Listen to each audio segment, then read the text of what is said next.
Hello friends, and welcome to another edition of Transformational Astrology. We're going to be taking a look at this new moon that's coming up this weekend. It's on Sunday at 11 o'clock in the morning on the West Coast.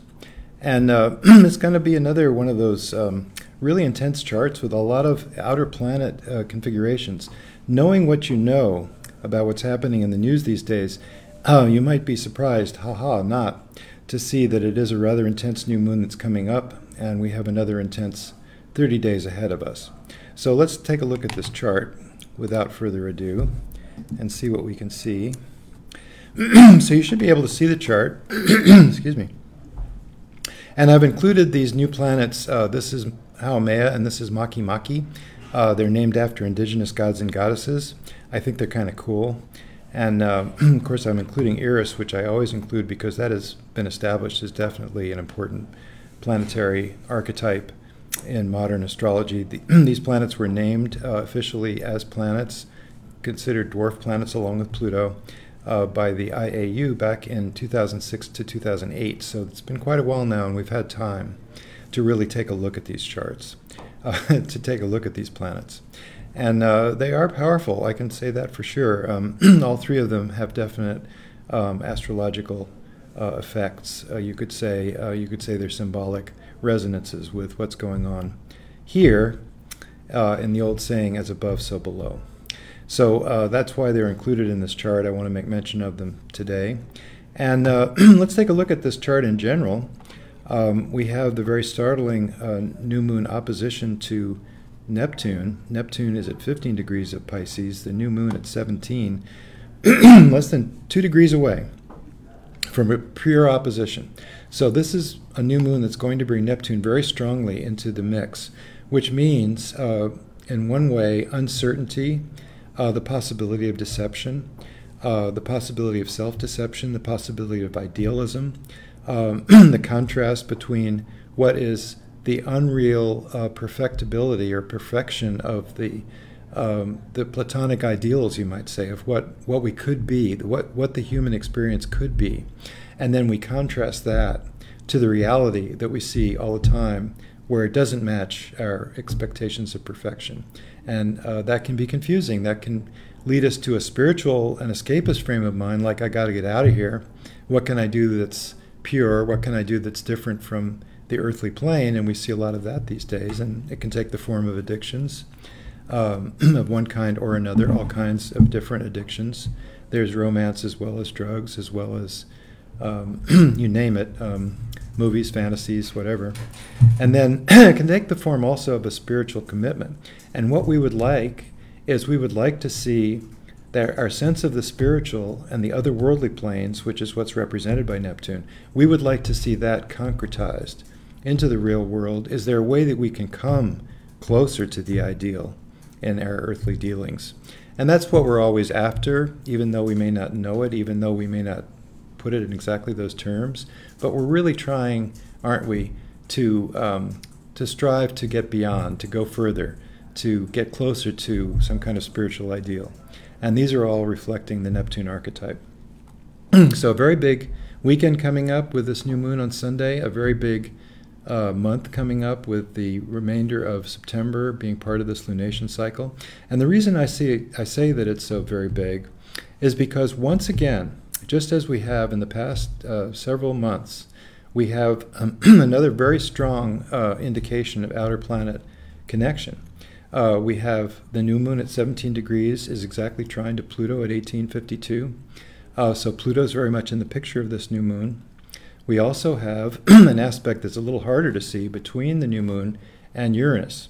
And that is very close, because that's 135 degrees, or what we call a sesquiquadrate aspect. It is a minor dynamic or tension-filled aspect between Uranus and the new moon. So both Uranus and Pluto are brought together by this new moon, along with Neptune. So all three of the major outer planets that are indicated there, that are highlighted in this new moon. And Pluto at 2 degrees of Taurus makes a perfect trine with Saturn, which is at 2.5 degrees of Capricorn, just having station to direct motion. So it's standing still in the sky, which is what the stationary moment is all about. That the planet is normally moving quite slowly as far as Saturn goes, as far as Pluto goes. When it's stationary, it's not moving at all. So we have a very strong appearance also of Saturn in this configuration. And what does that remind us of when we see, in particular, Uranus and Pluto and Saturn all together? It reminds us very much of the 60s. There we had the conjunction in Virgo of Pluto and Uranus, and opposite that was Saturn. And you know, that was a tempestuous time. That was a time when all these ideals of what can happen in human society, is there a way that we can have peace, love, and harmony and not fight each other all the time and not be tooth and claw and one over the other and standing on each other's face to try to get ahead? How can we make that happen? How can we have a more beautiful planet in terms of the harmony of human relations? That was the goal of the 60s. Now we're seeing it a little bit more acted out in the actual context of the culture, now that we're in the opening square between Uranus and Pluto, which we've talked about before. I think a lot of people know about this, that Uranus and Pluto have been in exact square alignment this decade, and we're still in the trailing aftermath of that.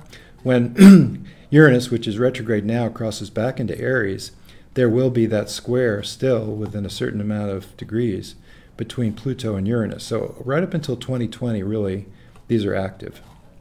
This square is active. And we're seeing the acting out of what can happen, the viability of those ideals from the 60s. Can it really manifest in society? So that's what we're looking at, and it's very powerful. And that's the most of what we're talking about here, is the activation of all these outer planet energies.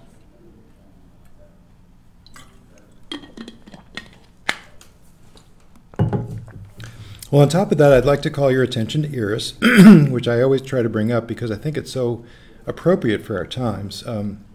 Discovered very recently in our times, and representing a feminine warrior archetype for soul intention, what we can find deep within us that is our truest value, our deepest value, and can we act upon that in spite of what the prevailing culture might have to say about it?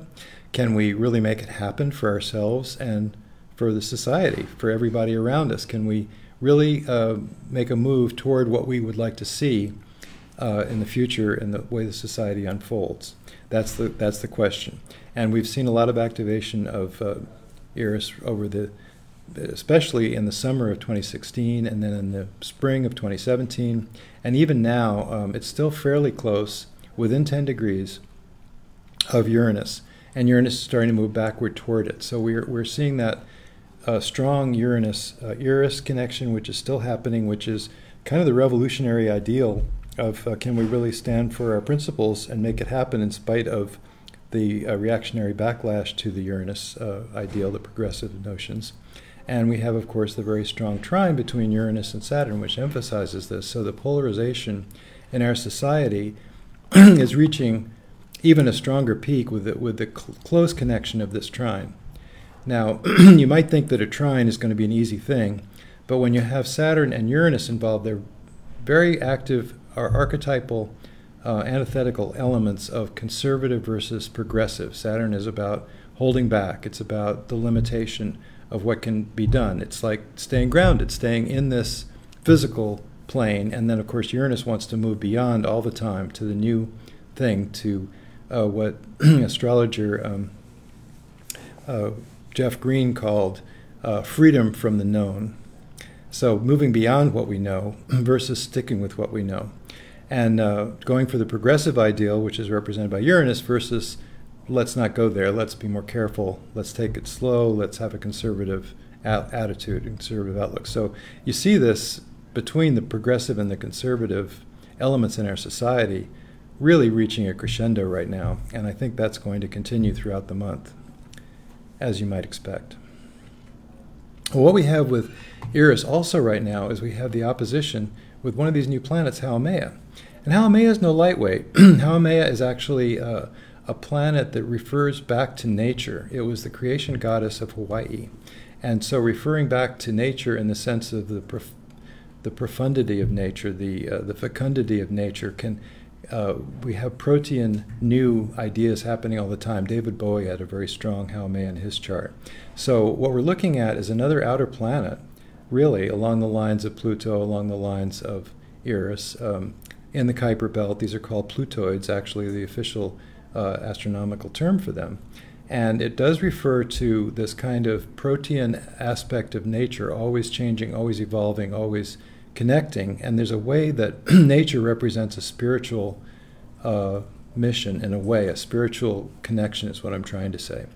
And so, having Haumea opposite to Eris, there's a strong urge to take up Earth issues and make a stand for that, as we saw recently in the North Dakota pipeline action, the Standing Rock action.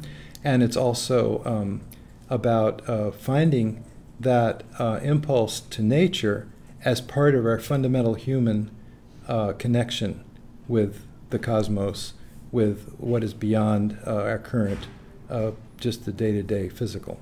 So we're always trying to move beyond that physical and enact that within the physical. And both of those, we have to keep both of those in mind. We have to keep Uranus and Saturn both in our minds, that we want to go out there, we want to make new things happen. We can't go too far out on a limb because we have to kind of stay with where the whole society is at. We have to kind of stay with what's physically possible in this planet. So bringing the physical and the spiritual together is a big theme in this new moon that we see coming up. And I'll just mention briefly as well that we have this other planet, Makemake, which is kind of an activist. It's another nature spirit, and the creation god, as a matter of fact, of the Rapa Nui culture, where there was a big environmental issue with that culture. And so it is protecting the environment, it is activism in terms of making something happen towards Earth-centered notions, and it is opposite to Chiron right now. So that's another sub-theme in all that we see going on. It's been opposite Chiron for quite a while, months. And so we see, you know, in the, for example, the eruptions in Hawaii, we see the pain of the situation with the Earth, which is symbolically represented as the Earth almost in agony crying out, hey, you know, things are not working out for me here. What's the thing? Can we exist as a necessarily functioning planet with the ecosystem that we see all around us, including the oceans, including the atmosphere, including the weather that we want, rather than the weather of extremes that causes the problems that we've been seeing, such as the floods in Houston, the flooding from the hurricane in Puerto Rico, the fires that we see in California. You know, what can we do to live with nature instead of have problems arising because of human inhabitation of the planet? So these are big issues for our times, and we see them reflected in some of these new planetary symbols that are arising in our consciousness now, arising also in the heavens as we explore the heavens with our telescopes and also with our mental capacities. So that's the main thing that I wanted to say, that these outer planets are all very activated. Jupiter is at the midpoint of this new moon, and Pluto very much amping up what I've been saying about Pluto being involved. And you know, with Pluto involved, you have to let something go. There's a loss. And on the individual level, I've been talking about societal level quite a bit, but on the individual level, we all have to remember that we're in the midst of transformation, that the way to deal with it is to accept the fact that things are changing, to be able to let go of what no longer serves us, and to be able to move on to the new possibility that is emerging in each of our individual consciousnesses, whatever that might involve, whatever behavioral factors, and we have a strong Chiron right now as well. So whatever of our inner wounding that is causing us to have problems and not be able to complete what we need to complete, not be able to go where we need to go, we need to learn to talk to ourselves in these deep places within us and comfort ourselves and get on with it and just be okay in spite of it, you know, to just move on and to be able to recognize, you know, we don't want to ignore feelings. We recognize where we're stuck, where we're in pain, and recognize that that pain may be part of a process, and look to the future and look to what that can bring us, to look to where we can go with it. So they're very exciting times. You know, the Chinese proverb, may you live in dangerous times, is that what it is? I'm not quoting it quite right, but We definitely are living in those kind of transitional times, and it's really time for everybody to put their shoulder to the wheel for whatever it is that you believe needs to be promoted. You know, whether it's a conservative agenda, as there are many in this country that aspire to that, or whether it's a progressive agenda, as there are also many in this country that feel, speaking about America, of course, which is my country, to feel that this is where things need to change in a certain direction. What can I do to help? Because guess what? If I sit back on the couch and I just watch, I'm not helping. And if I'm not helping, that carries its own weight. You know, that's sending a symbolic resonance to passivity rather than activity. It is a time for action. We have also Mars changing signs. Again, Mars was, of course, retrograde in Aquarius for a long time, and Aquarius is the sign of social interaction. And then backed up into Capricorn just briefly, turned around on August 27th, I believe, or 28th, and now is about to leave Capricorn into Aquarius again. It's a rebirth of Mars in an activism, of social activism. And, you know, everything is just pointing the way towards taking up the torch. It's being passed to us from earlier generations, perhaps, as we saw with the passing recently of John McCain. So this is a time of really standing up and being counted, which everybody is saying, sure enough, and which has been indicated by even the Chart of the United States, and its Eris position is very prominent right now as well. So Eris is all about fighting for what you believe in, you know, having the guts to fight it out and having the sensibility to understand what is the deepest issue and how can we really act upon that. And of course, it's fascinating to see all the women running for office right now, or it's fascinating to see the Women's March on Washington a week after the inauguration, which was powerful. So it is the time of the rise of the feminine. I wouldn't call it the angry feminine, I would call it the active feminine seeking to integrate, seeking to bring a new balance to human activity that takes everybody into account. So that's the bulletin. that's your weather report, your astrological weather report. And I'll slip back here into the other screen and just, do we have anybody commenting or questioning? Okay. Well, you know, I think this is a time of just delivering a message and then getting off the air, and I hope it's been interesting to you. And we do have the TimePassages software, which is a great way, which I've been demonstrating, of course, which is a great way to explore astrology, either current or your natal astrology. And we have all the upgrades on sale now. And it's really a good time, speaking of upgrades, we just released a new version for the Mac 6.0, not the Windows yet, that's coming. But the Mac 6.0 is now 6.1, and it's much, much better in many ways. I mean, there's subtle ways, you know, things that we noticed that we wanted to do an improvement on. Also atlas changes that are very important. If you're doing a recent chart, somebody born in the last year or two, you're going to need the atlas changes, which reflect the current daylight savings time rules for Europe and many places around the world. So we've updated those.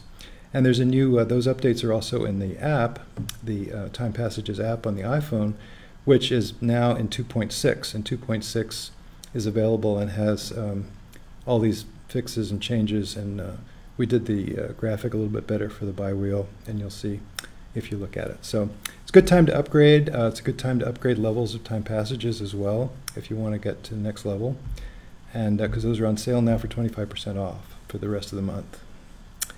So I think that was the major message. Anything I've left out that you can think of, Leslie? No? Leslie says thumbs up, so we're going out now. Nice to talk to you, and see you in a couple of weeks. Thanks very much.